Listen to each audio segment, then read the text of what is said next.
Hello everyone. Today I am here with you all with an important topic of mathematics, that is your ratio and proportion. So in this video we will be learning about the concepts of ratio and proportion and how to solve various problems related to it. All this we will be learning in this video. So let's start with the topic, that is your ratio and proportion. So first of all, let's understand what is your ratio. So ratio is basically a method of comparing any two quantities which are of the same kind and which are having the same unit. That means if there are two quantities which are of the same kind and which are having the same unit, then we can compare these two quantities using your ratio. The sign of ratio, this is the sign for the ratio, that is your colon sign. This is the sign for ratio, and we are going to put this sign of ratio between the two quantities which we have to compare. For comparing the two quantities using ratio, we can divide the first quantity by the second quantity. Suppose we have to compare 5 kilogram and 10 kilogram.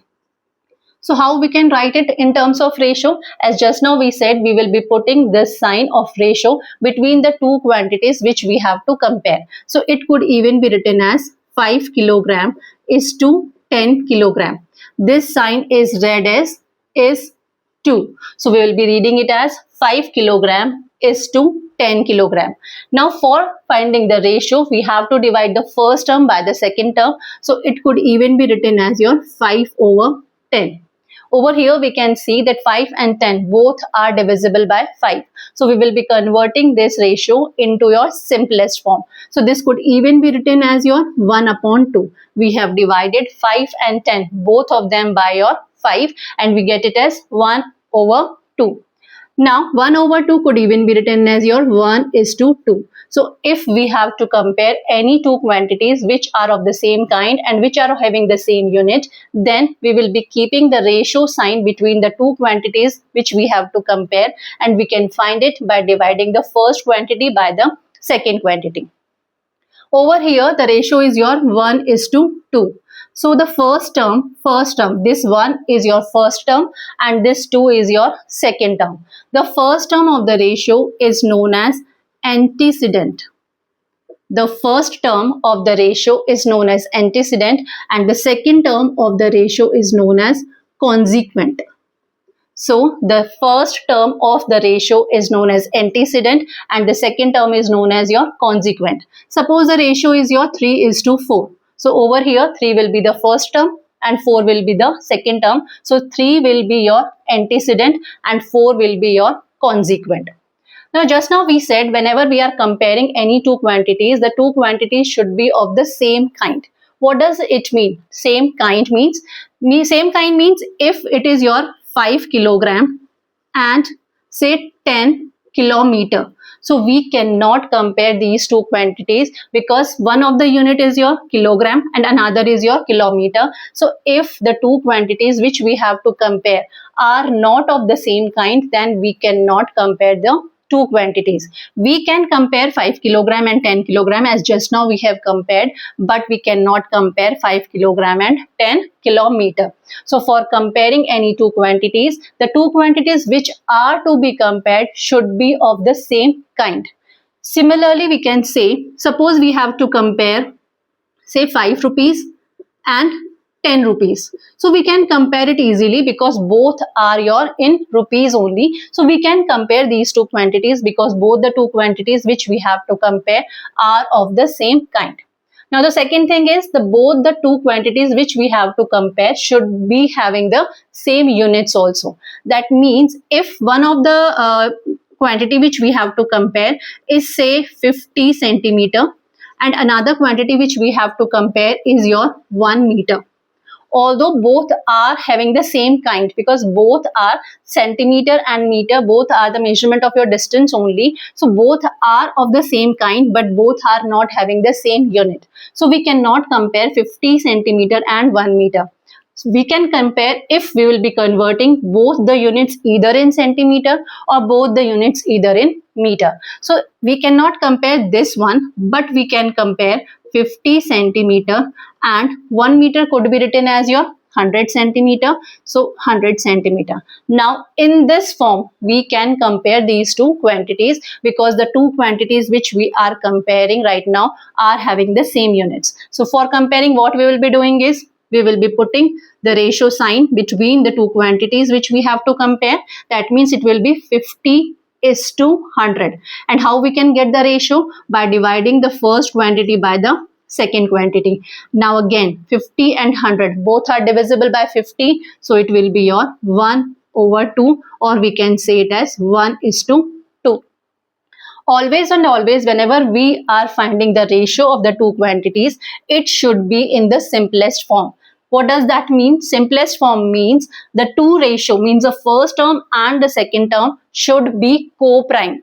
The first term and the second term should be your co-prime. That means they should not have any other common factor except one.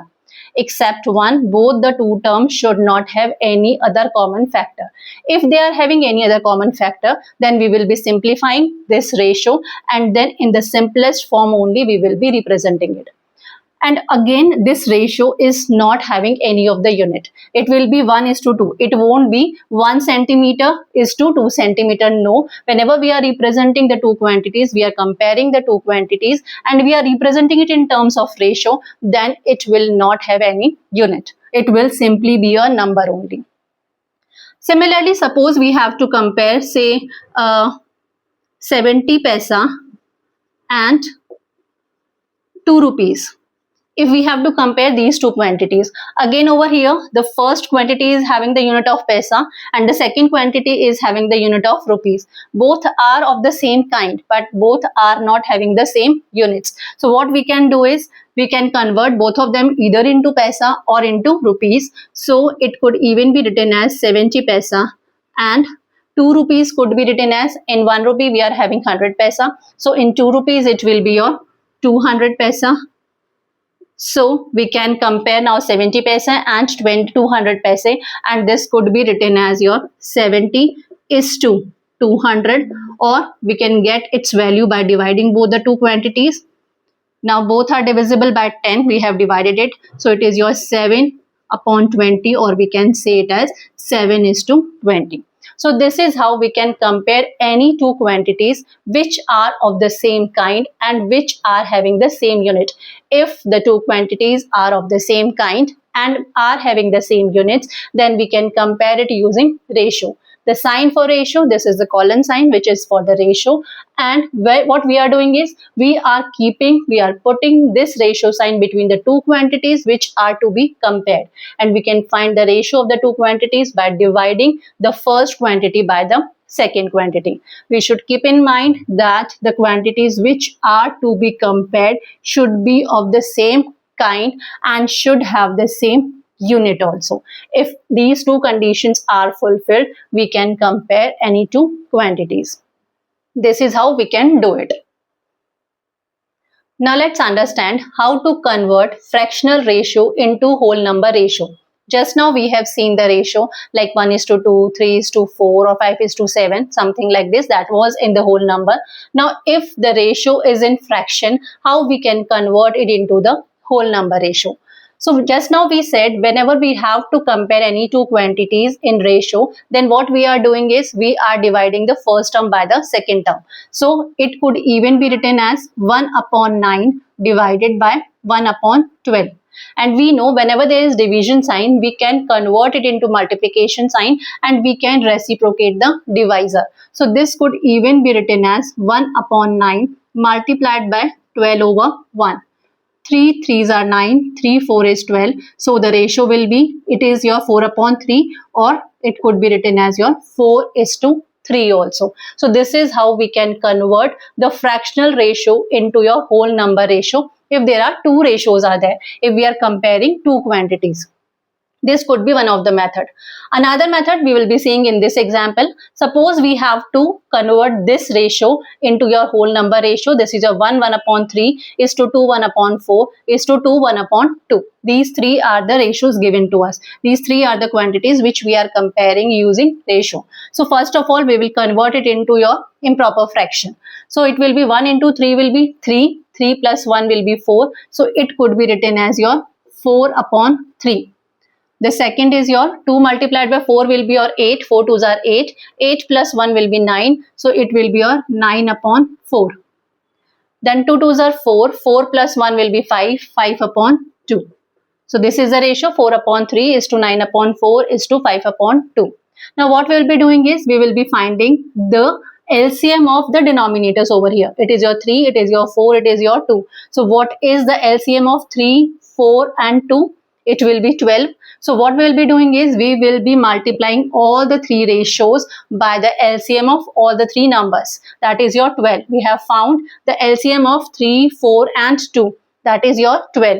Now what we will be doing is we will be multiplying all the three ratios by 12. So this will be 4 upon 3 multiplied by 12 is to 9 upon 4 multiplied by 12 is to 5 upon 2 multiplied by 12.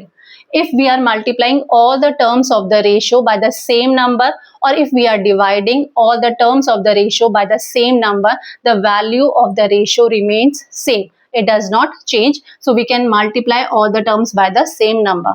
So 3, 4 is 12. 4, 3s are 12. 2, 6 is 12. So the ratio will become 4 into 4 will be 16 is to 3, 9 is 27 is to 5, 6 is 30. So this will be the required ratio. This is how we can convert any fractional ratio into the whole number ratio. If we have to compare two quantities only, so we can reciprocate the second term, because this could be written as your divided by sign also, and we can further solve it and we can convert it into whole number ratio. But if it is like this, in that case what we could do is we can find the LCM of all the denominators, and what will be the LCM? We will multiply all the terms of the ratio by the number, and we will be getting the ratio in the whole numbers. Now, if we have to divide any given quantity into given ratio, some quantity is given to us and we have to divide this given quantity among some people in some given ratio. So, how we will be dividing it? Suppose there are 50 mangoes are there and we have to divide these 50 mangoes between A and B, suppose. In the ratio 2 is to 3. In the ratio 2 is to 3, we have to divide 50 mangoes among A and B. So, how we will be dividing it? That simply means out of 50 mangoes, A will be getting 2 parts and B will be getting 3 parts. 2 parts of the total mangoes will be given by to your A, and 3 parts of the total mangoes will be given to your B. That means total parts is 2 plus 3, that is your 5. That means if total 5 parts are there, then 2 parts will be given to A and 3 parts will be given to B. If total parts is your 5. In that case, 2 parts will be given to A and 3 parts will be given to B, because A is coming first, so the first term represents the ratio of your A. Second term is your B, so the second term of the ratio represents your B's portion. That simply means if total 5 parts are there, 2 parts will be of A and 3 parts will be of B. Now total mangoes are your 50. So total mangoes is 50. So 50 total mangoes are there, and if it is your total parts was your 5, so divided by 5, and A's part will be 2 from it. Out of 5, 2 parts is of A. So the A's portion out of 50 mangoes will be 50 divided by 5 multiplied by 2. That will be 5. 10 is 50. 10 into 2 will be your 20. Out of 50 mangoes, 20 mangoes will be given to your A. Now directly we can say if A is getting 20, B will be getting 50 minus 20 also. That means 30 mangoes will be given to B. And another method could be, if out of 5 mangoes which B is going to receive is your 3. If out of 5 mangoes, B will be receiving 3 mangoes. So out of 1 mango, how many mangoes B will receive? It is your 3 upon 5 mangoes. And out of 50 mangoes, how many mangoes B will receive? That is your 3 upon 5 multiplied by 50. The same thing we have done over here also. This is your B's portion. So 5, 10 is 50 and 3 multiplied by 10 is your 30 mangoes. That means A will be getting 20 mangoes and B will be getting your 30 mangoes. Similarly, if rupees 250 is to be distributed among A, B and C in the ratio 2 is to 3 is to 5, then how much A will be getting, how much B will be getting, how much C will be getting. So total money which is to be distributed is your 250 rupees, and 250 out of this 2 portion is of A, 3 portion is of B and 5 portion is of C. Out of total parts is, how much total parts are there, or how much total portion is there? 2 plus 3 plus 5, that is your 10. So if total 10 parts are there, then 2 parts will be of A. Out of 10 parts, 3 parts will be of B. Out of 10 parts, 5 parts will be of C. This is out of 10. Now out of 250, how much A, B and C will be getting? So A, first of all, out of 10 portions, if 10 parts are there, A is getting 2 parts, right? So if 1 part is there, A will be getting 2 upon 10 parts, and if 250 is there, so A will be getting 2 upon 10 multiplied by 250.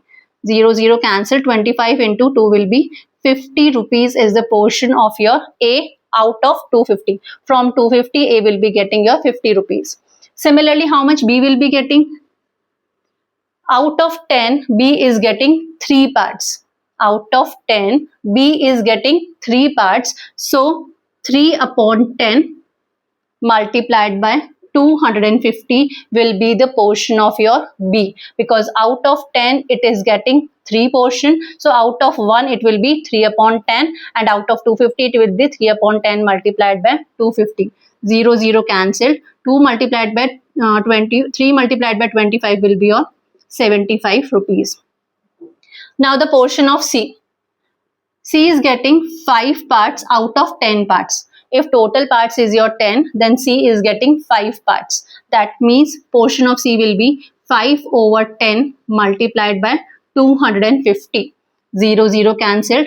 25, 5 is your 125 rupees. So out of 250 rupees, A will be getting 50 rupees, B will be getting 75 rupees and C will be getting 125 rupees. So this is how we can find the given quantity, how we will be dividing the given quantity into the given ratio. Now let's understand how to solve the questions related to the concept we have learned just now. So here is the first question. Divide 64 centimeter long string into 2 parts in the ratio 5 is to 3. That means there is a 64 centimeter long string is there. We have to divide it into 2 parts, and the ratio between the 2 parts will be your 5 is to 3. That means first part will be 5 and the second part will be 3. If the total parts is your 5 plus 3, that is your 8. That means if total part is your 5 plus 3, that is 8, then the first part will be 5 and the second part will be 3. Suppose we are dividing it into 2 parts, one is your A, another is your B. So one is your A, another is your B. So what will be the length of A, what will be the length of B, that we have to find it out. The total length is your 64 centimeter.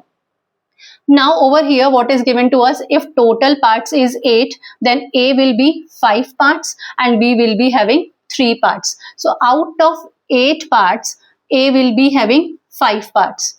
If 1 part is there, then A will be having 5 upon 8 parts. If total of 64 parts is there, then A will be having 5 upon 8 multiplied by 64. 8 is 64, 5 8 is 40 centimeter will be the length of your first part. Now the second part will be, either we can do it as 64 minus 40, that is your 24. Another method could be, out of 8 parts, B will be of 3 parts. The parts of B is, the portion of B is your 3 parts out of 8. So if total 8 parts is there, B's portion is of 3 parts. If total 1 part is there, B's portion will be 3 upon 8 parts. And if total of 64 parts is there, so B's portion will be 3 upon 8 multiplied by 64. 8 is 64 and 8 3s are 24 centimeter. So the 2 parts in which your 64 centimeter long string is going to be divided will be your 40 centimeter and your 24 centimeter. The next question, the ratio between two quantities is 3 is to 4. two quantities are there and the ratio between these two quantities is 3:4. If the first is rupees 810, what will be the second? So the first quantity, which is 3 parts, and the second quantity, which is your 4 parts. The ratio between the two quantities is your 3:4. That means if one is 3 parts, second will be your 4 parts. And if first is your 810 rupees, we have to find the second one. So what we'll be doing is, over here, we will be assuming that, suppose, let the two quantities are 3x and 4x. The two quantities are your 3x and 4x. Why we have taken it as 3x and 4x? Because if the ratio between the two quantities is 3:4, it does not mean that the first quantity is 3 and the second quantity is 4. Ratio between the two quantities is 3:4. That means when we are dividing the two quantities in the simplest form, the term is coming is your 3:4. So suppose 3:4, if we are going to multiply both the numerator and the denominator by 2, it could be written as your 6/8 also. 3/4, if we are going to multiply the numerator and denominator by 3, we will be getting 3 3s are 9 and 4 3s are 12. So if the ratio is 6/8, 6:8, then also in the simplest form, we will be writing it as 3:4.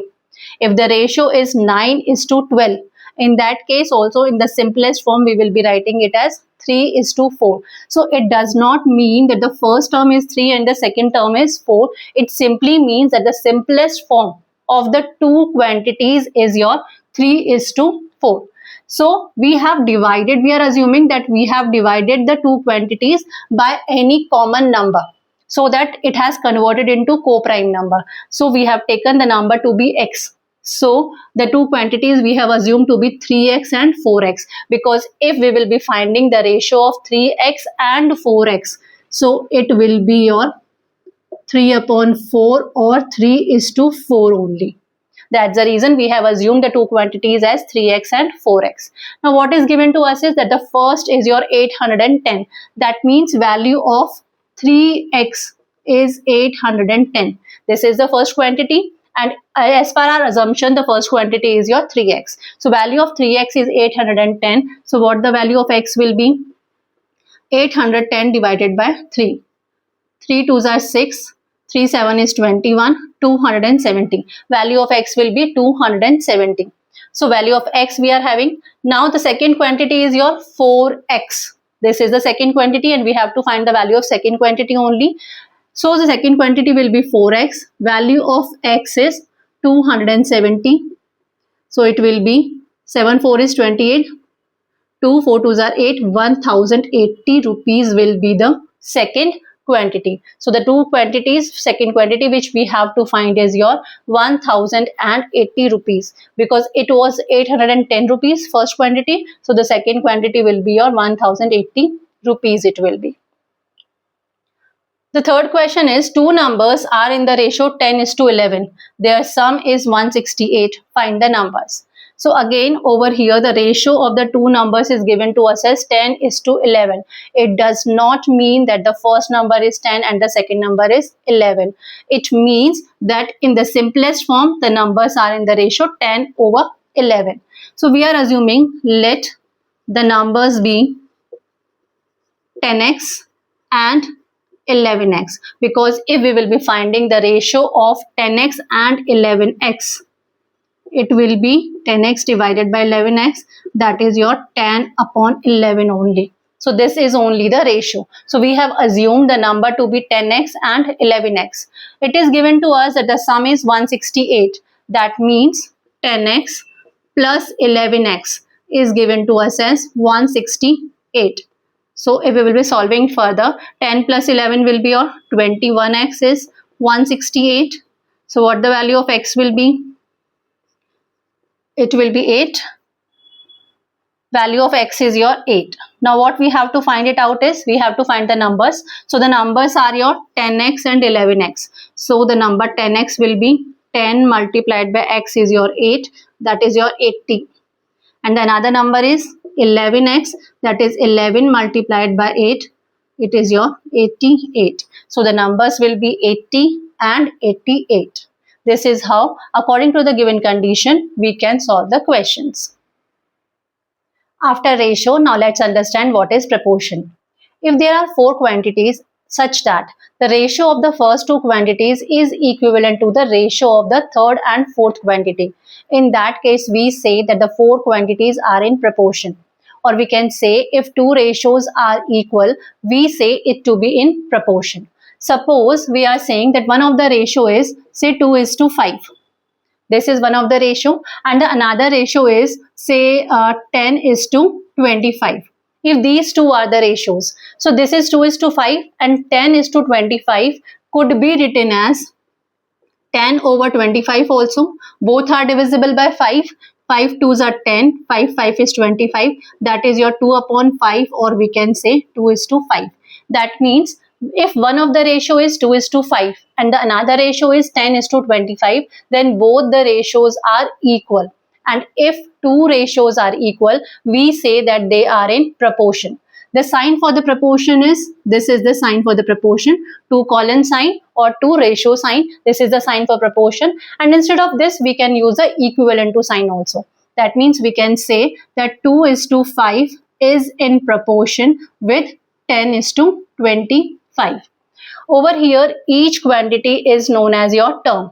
This is your first term, second term, third term, fourth term. The first term and the fourth term are known as your extremes.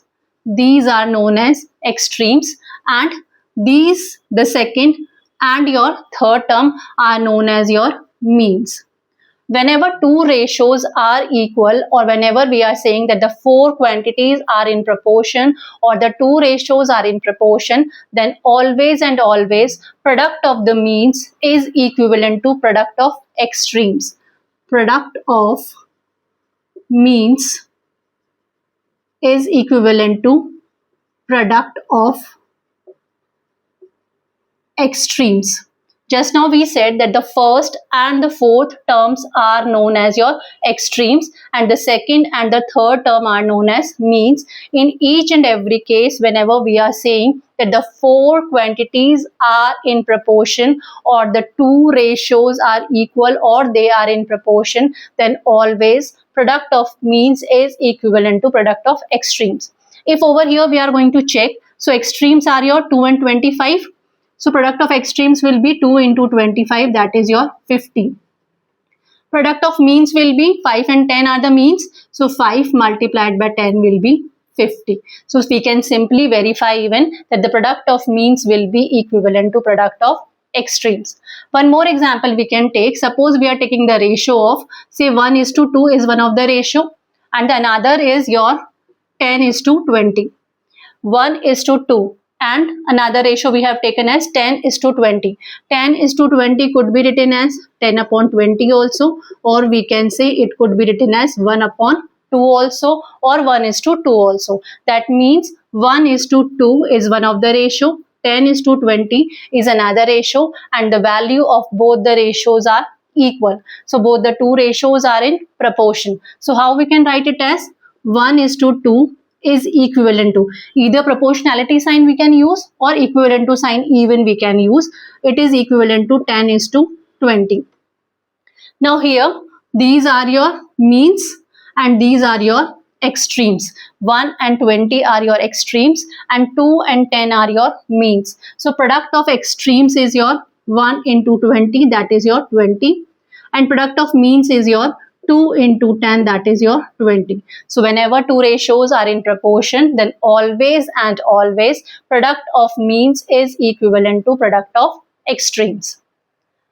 Then comes your continued proportion. So what is continued proportion? If there are three quantities such that ratio of first and second quantity is equivalent to ratio of second and third quantity, then we say such proportion to be in continued proportion. Suppose the three quantities are your A, B and C.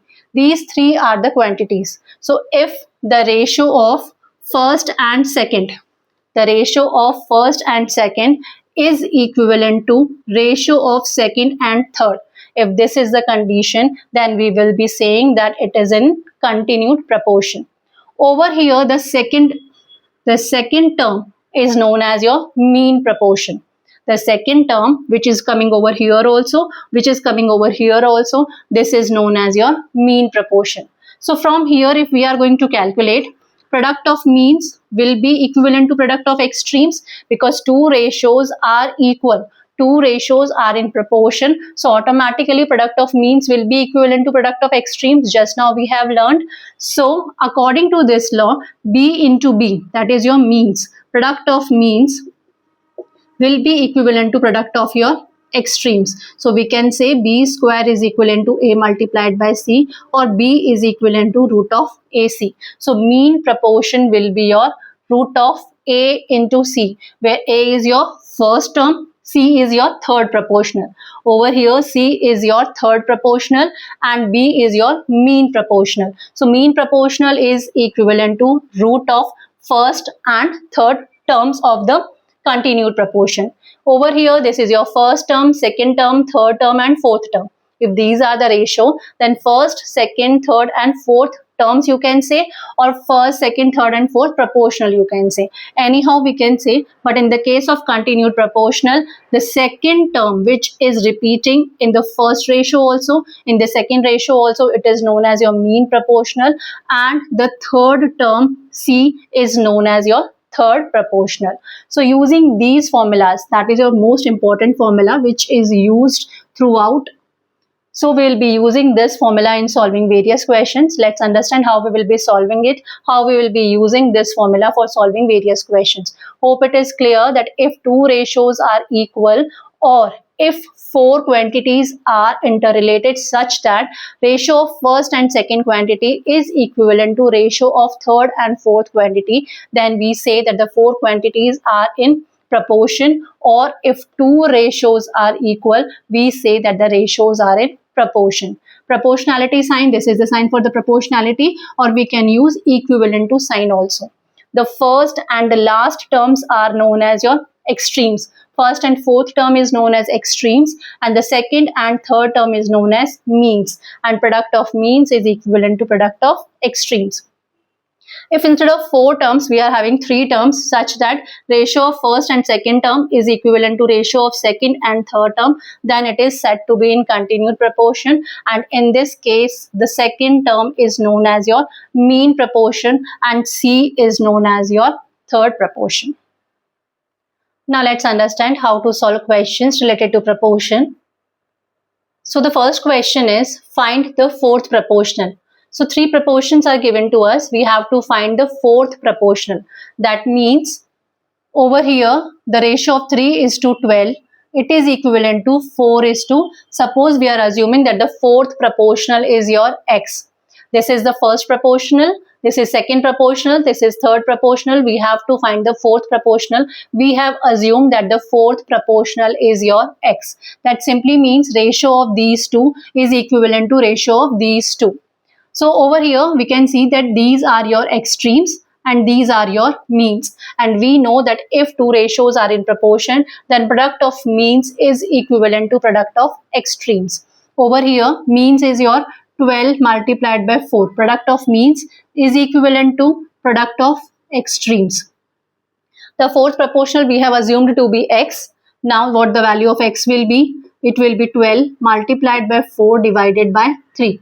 3 4 is 12, 4 4 is 16. So the fourth proportional will be your 16. Using the formula that product of means is equivalent to product of extremes, when fourth proportional is asked, that means the given one will be in the sequence only. It will be the first proportional, it will be the second one, it will be the third one, and fourth is asked to us.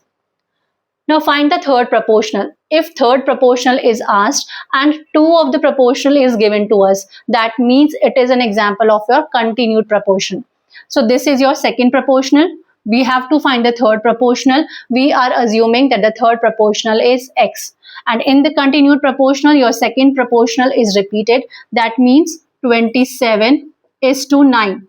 This is the first proportional, this is your second proportional. It will be equivalent to ratio of the second and the third one. We have assumed that the third proportional is your x. Again, the product of means will be equivalent to product of extremes. So 9 multiplied by 9 will be equivalent to 27 multiplied by x. Product of means is equivalent to product of extremes. So what the value of x will be? 9 multiplied by 9 divided by 27. 9 3s are 27, 3 3s are 9. So the third proportional will be your 3. It will be the third proportional will be 3. Now, if A is to B is equivalent to 3 is to 5 and B is to C is equivalent to 4 is to 7, find A is to B is to C. Over here we can see that A is to B is 3 is to 5 given to us and B is to C is given to us as 4 is to 7. Over here B is here also and B is here also.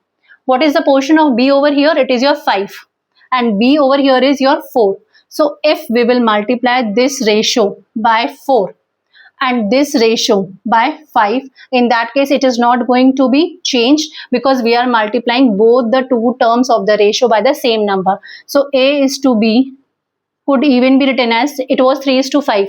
Now we are multiplying both the terms by 4 so that our portion or the part of B will become equal. So what we had done is we are multiplying it by 4. So 4 3s are 12 is to 5, 4 is 20.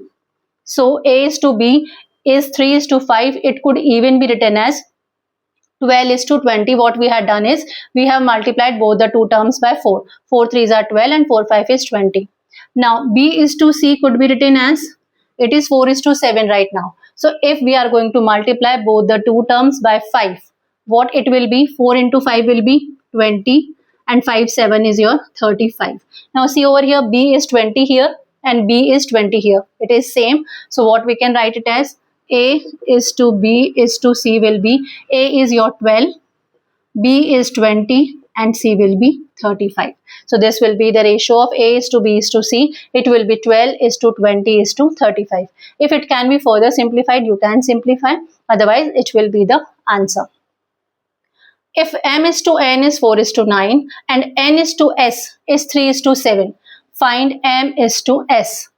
First, M is to N is given, that is 4 is to 9. Second is N is to S is given, that is your 3 is to 7. We have to find the ratio of M and S. That means we have to remove N. So what we can do is, this means M upon N is 4 upon 9. M is to N is 4 is to 9 means M upon N is 4 upon 9.